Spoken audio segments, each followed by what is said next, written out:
Hello viewers, நாங்கள் இன்றைக்கு physics கேள்வியில் ஒரு விற்சுருளை எப்படி விளையுள் விசை மாறிலி கணிக்கிறதுன்னு பார்ப்போம். சமாந்தரமாக இருந்தால் இதை கூட்டி போடலாம்.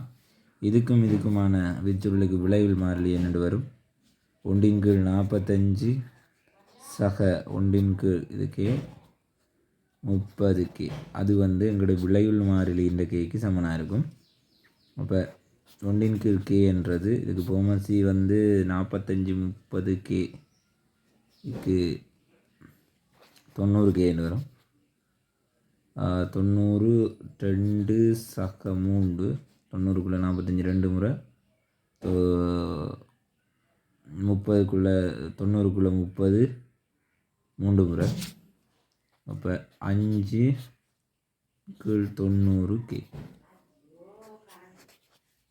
அப்போ k சமன் 90k × 5 k சமன் கேபிட்டல் K விளையுள் k சமன் 18 ஸ்மால் k இருக்கும்.